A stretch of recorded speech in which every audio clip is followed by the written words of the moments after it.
So here's my dough. It did come together. It takes about 5 minutes for that dough to come together, so don't be discouraged. It does come together.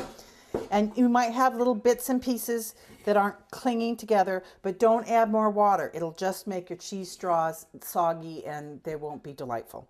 So now you want to knead your dough. What you're doing is you're just, see how we're just trying to get it all smooth and together. Even though it's a bit crumbly, you just add those pieces back in, and we're not kneading it for long, just 5 or 6 times to get it really incorporated.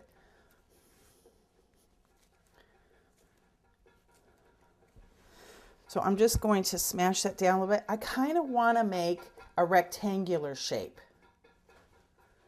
Then you're going to take some wax paper, 2 sheets, and you're going to put the dough in between them.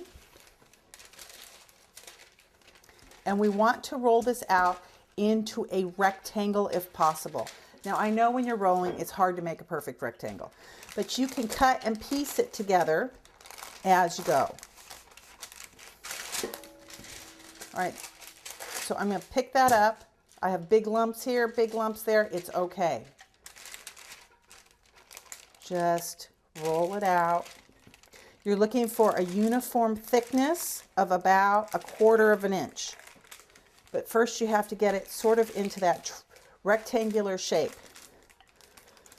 Right now mine's a blob, but it will become a rectangle. Okay, and you want to lift up that wax paper. You want to flip it and lift up that wax paper. Okay, so as I'm doing this, it's coming out the end. So I'm going to show you a trick. You take a knife, you cut that, and you add it on to another area, and you can do the same thing to get that rectangular shape. You can cut off uneven pieces, patch them in, and see how I'm starting to make that rectangular shape? And if you just roll, put some pressure on that, roll it in, and it will just incorporate into the rest of your piece. Now if it really starts coming out the ends, take it out of the wax paper and flip it.